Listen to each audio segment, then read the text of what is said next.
Hey, I am back with Danny with Lloyd Pest Control, and I want to speak about a few different things here. But first, like the different inspections that you do.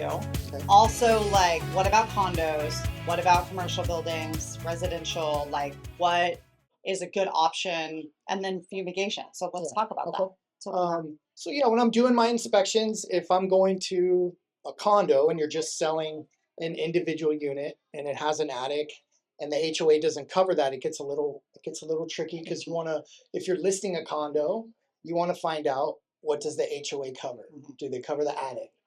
What on the exterior do they cover? Mhm. And it's hard to get the CCNR sometimes, obviously, and but you want to try to find that out because if I go do the inspection and I just limit it to the interior and the seller is only responsible for the interior, that's what you want to do. Right. You don't want me going into the attic if the HOA covers it. Right. That may come up on a home inspection and then we can kind of address that. Right. But that's the kind of time when I would probably recommend either a heat treatment or a localized treatment for the attic. And that would take care of that specific unit. Okay. Because what you don't want to do is go and do something like that, recommend a fumigation for the whole building, and then a lender sees that and the condo doesn't sell. Right. You know, We'll go that's into where that. it So gets what really happens tricky. with that? Well, I don't know exactly what happens with that because I don't recommend that, but Right. I've seen it on other Yeah, we have reports, too. and Yeah. I'm pretty sure you just get another. I've had a lot of those where maybe even you've come to Yeah. me and said, "Hey, look, I have this report. They're recommending fumigating these 500 units. We have one unit we're selling." Right. So we go in there, do an inspection, get it down to just specific to the attic, and we clear that unit. Yeah. That's not to say that the HOA doesn't have a problem, like in your Like one ours. listing Yes, on we have Oregon, one. like on Oregon Street, Yeah. right? Yeah. Where we ended up fumigating the whole building, but that was later on down the line, Right. and, Right. and things like that happen. Yeah. Yeah. Okay. And so, and then what about like if it's a single family home? I mean, a single family home, when I do an inspection, basically it's just an investigation. I will get there, I'll look in the garage. When we fumigate, we have to post a tag, and that tag would typically go on in the attic or the garage, and that would tell me, hey, if this property's ever been fumigated, when was the last time it was? If I get there and it's been fumigated in the last 5 years by a reputable termite company, and I don't see any activity, or maybe I see a spot and I open the wood and I don't see anything, I may recommend just a local treatment for that spot. Okay. So I would say if you live in San Diego and you're a homeowner, every 12 to 15 years, you should be fumigating your home Okay. just to stop. It's just like changing the oil in your car. You need to do that stuff to stop those big construction bills. Yeah. Yeah. You So know. what does that look like?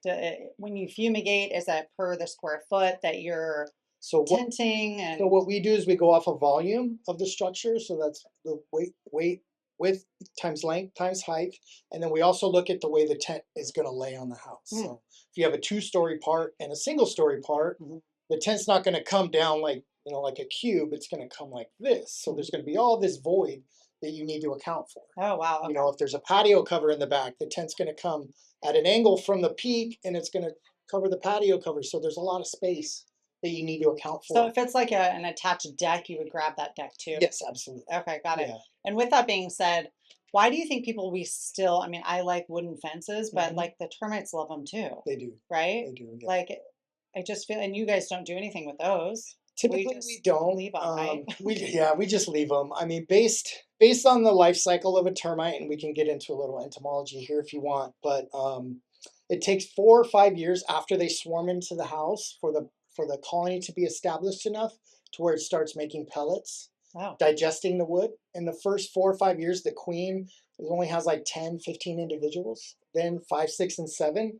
that's when it grows into the hundreds. gosh. And that's when you'll see them like flying around. Like people will call in the summer, oh, they're flying. I have Yeah. termites flying in the windows. Yeah. What's going on? Yeah. That's the season when they do that. Yeah, we just saw them the other day. Huh? Yeah. We were doing a video. They're all in like Yeah. the windows. We're like, oh, Yeah. yeah. In San Diego, funny enough, there used to be a season, but now it's like anytime it's hot, I'm seeing termites. Okay. Yeah. And then so what is the average cost of like fumigation? And then also second question, how long do you need to be out? Do Yeah. you need to take, because I know back in the day you had to take all your food out, like you got to Yeah. take your stuff out. I mean, basically the cost is based obviously off of the volume, but a normal, 1,500 square foot home is maybe 2 grand, 2,500, something Okay. like that. Got it. Depending on if there's tile on the roof Got it. and all that kind of stuff. Okay. But right in that range. Okay. When you fumigate the house, you need to be out of the house for 2 nights. You bag up all your food.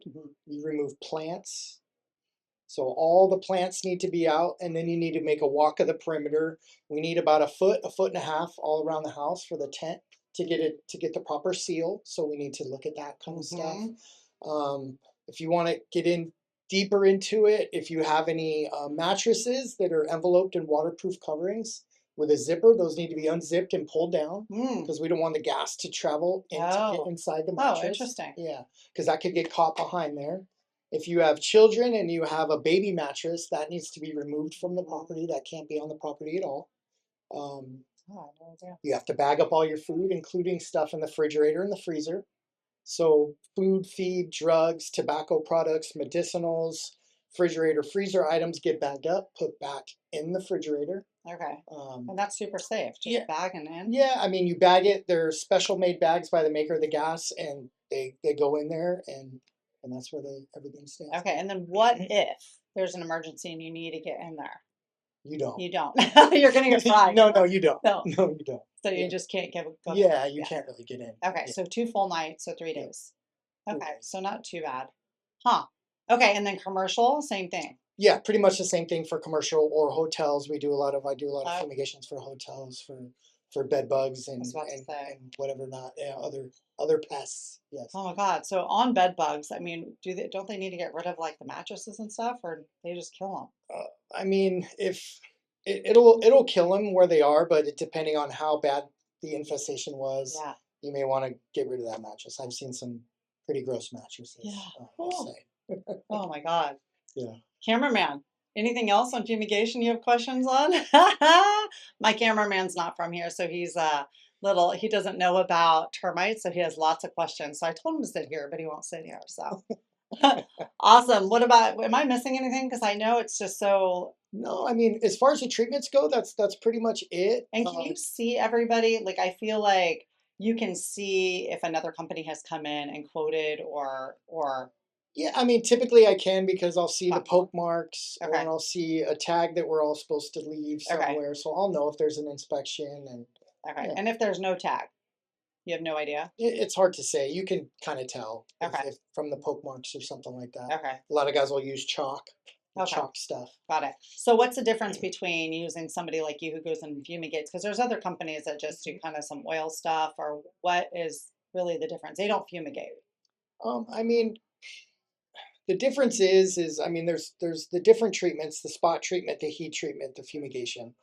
Any spot treatment you're going to be using, regardless of what the product is, it's only as good as the inspector that's inspecting, because he's going to tell them where to treat, and B, the guy that's doing the treatment. You know, the guy's on his phone and he's not, he's treating and he's not going to kill any termites. Okay. So for me, I mean, if the property can be fumigated, fumigation is the best. It's total elimination.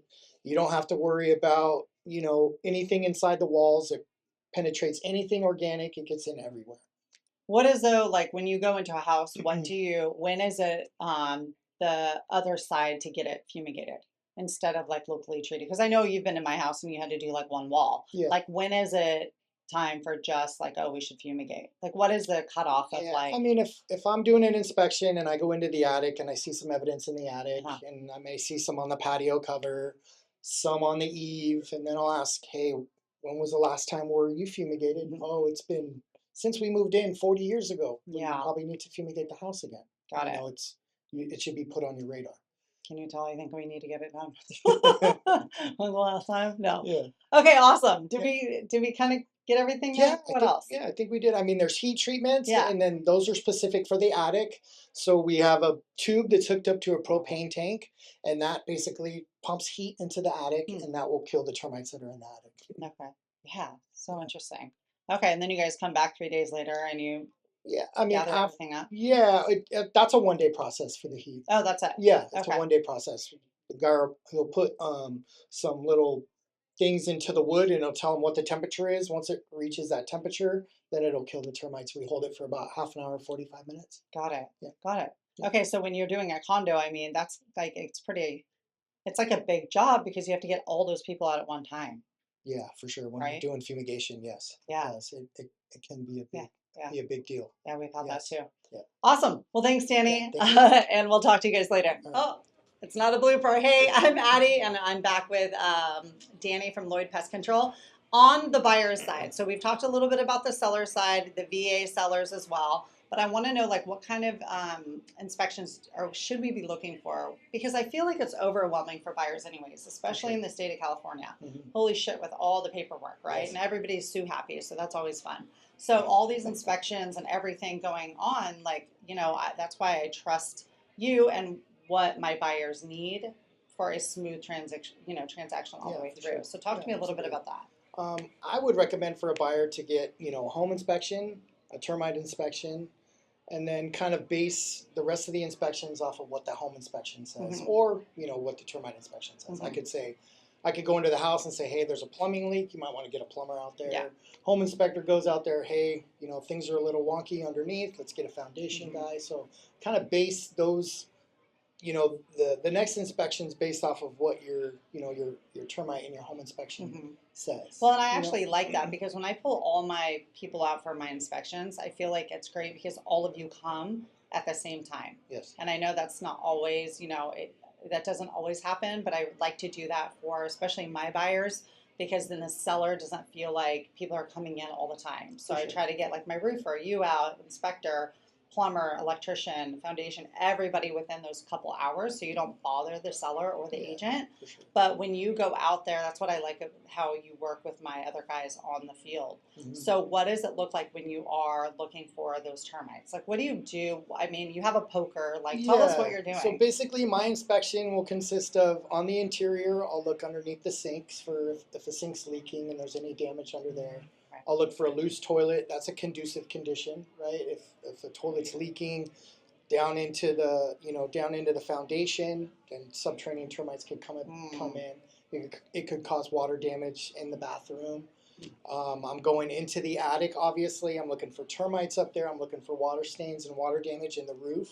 Mhm. And then, I will see, if I see, rodent droppings up there, I'll note that as well. Okay. That doesn't go on the WDO report, which is a wood destroying organism Mhm. report. It'll go on something else. Okay. But that's basically what I'm looking for on the inside. When I do the outside, I do have the famous poker that everybody loves. Everyone's like, what is that? Yeah, what's that noise? Yeah. Why is he banging on my eaves? And I try to. I'm not that aggressive. If there's damage, it'll present itself. But you want to go and poke all the eaves and kind of look at the siding, hit the siding, kind of find out where the termite pellets are. And that's basically what my inspection consists of.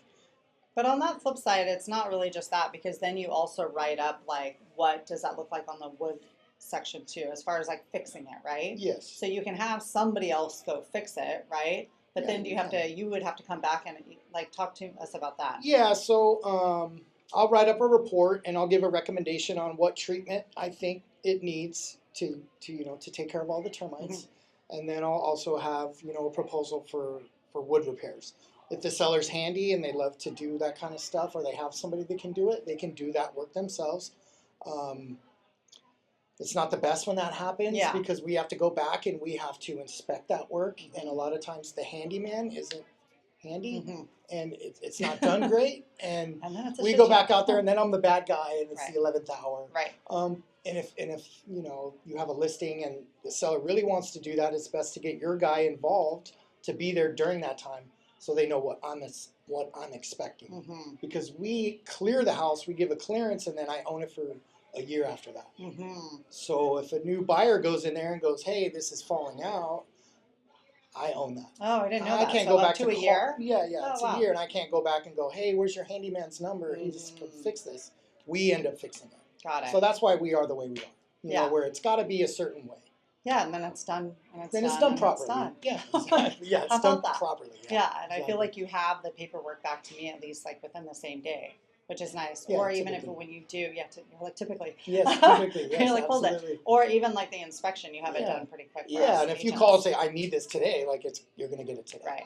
It's not like Very cool. Absolutely. Perfect. Well, thanks, Dan, and we're gonna bring you back because I have Okay. one more topic to talk about. Hey there, back at it today with Danny with Lloyd Pest Control, and I wanted to bring this up because I think it's so important for the listing agent like myself when I go to listing appointments, especially more in those VA areas where we know you might get a VA buyer. Why it's so important and what we can look for when we do have that initial, consultation or what have you with a seller, and why it's so important to get maybe the conversation going on the termite damage, right? So tell us a little bit different between like a typical buyer and a VA buyer and what that looks like. So like a VA buyer, if you're in an area and you're going to have a listing and you think you may get a VA buyer, they're going to require the Section 1 clearance, and a lot of times they're going to want the Section 2 as well. And I think that's varying nowadays, but they're going to want that.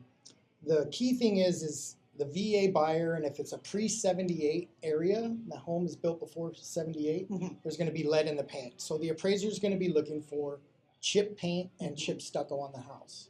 The whole house. The whole house, yeah. not just right. One area. He's going to be looking around during the appraisal, and if something catches his eye, that may be a condition to close as part of the appraisal to take care of that stuff. So if you're an agent and you're going to that listing appointment and you're already thinking, hey, this may go VA, it's good to just kind of get your eyes on that stuff. Maybe have a conversation with your seller, maybe not up front, but at least within a week of getting that appointment, hey, I see we have some chip paint at the house. This is why we may want to address that, or this may come up in the appraisal. Just be ready for that. If there's a big patio cover in the back and it hasn't had a lot of love, maybe you want to get that removed before you list it. Right. Rather than put that on a termite report and it's $10,000 to replace it. Whether we could take it down now, and then you could just somebody could come and build their own. Right, because they really look at that stuff. No, they look at those like garages and everything. Because I've had that situation come up, and we didn't take care of it at first, and it would have been so much better. The seller didn't want to take care of it at first, but at least I was able to say, hey, this could pop up, and it's probably going to pop up. And then we did get a VA buyer. No, so for sure. we really had to fix that because that VA buyer, it's a condition. Yeah, the worst thing would be just to go into that appointment, not say anything, and then you're in the 11th hour and the appraisal comes back and it's $5,000 to paint the house. Right. And you're usually stroking a check.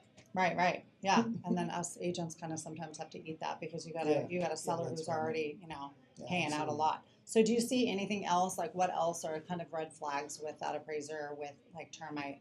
Because it's termite too, but I also want to touch on, you see other little creatures too, right? Yeah, like rats and stuff. Yeah, we do see rats, and that wouldn't necessarily be for an appraiser, but on the home inspection. Right.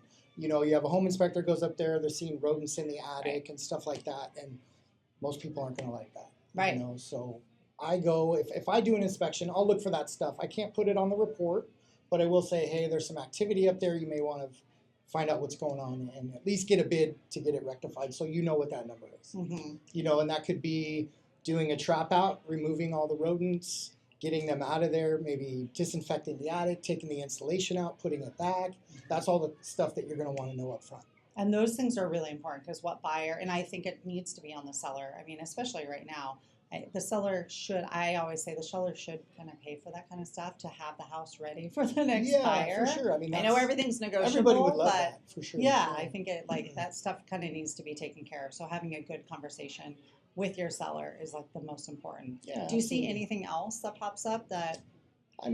That's basically it during my inspection, whether it be, stucco cracks or stuff like that. That could be leading to other, kind of issues. So maybe if you are taking a listing and you're going to be seeing a lot of stucco cracks on the outside or the doors are kind of off kilter inside, maybe you want to get a home inspection or get a foundation guy out there to take a look so you're in front of all this stuff and not reacting to it on the back end. Yeah, because I keep thinking, I don't even know if you did my inspection at that time, but we had a VA buyer that wanted this house really bad, and the agent was like, yeah, there's nothing wrong with this house. This was my craziest one. And the doors wouldn't close, and I'm like, we have foundation issues here. For sure. And they just totally lied throughout it. And the appraiser came in and totally wrote off it and said everything was fine. And until we got a foundation guy out there. So that's why I think it's so important to have a good team, especially in the real estate field, that know know what they're doing Yeah, for for sure. your seller, but also for your buyer. Yeah, absolutely. So Yeah. everybody's protected. Yeah, exactly. And that's kind of where we come in as, like, devil's advocate. I'm just going out there and I'm telling you what's going on the house, and it's not for anybody. It's just here. This is what it is. This is what it's cost to take care of it, and that's it. And if you do that, let's say you come out and you say, hey, this is my price. I feel like touching on that a little bit, because I feel like you could bring in 3 different of your competitors, and all you guys have different prices. So what is the big difference of all that? I've said it before, is in the termite industry, unfortunately, you can get 3 inspections on the same house in the same day, and they all vary in price. And it's just hard to say. Some guys are willing to do stuff. Some guys are willing to cut corners. Some guys aren't the cheapest. Some guys are really expensive, and they're looking maybe at everything. It's just hard to say. Find somebody that like, and trust, and work with that person. Get it done. Is basically what I recommend. Yeah, no kidding. All right, you guys, on to the next segment. Definitely going to have some more on his topics, because I find this all so interesting. We'll talk to you later. Thanks.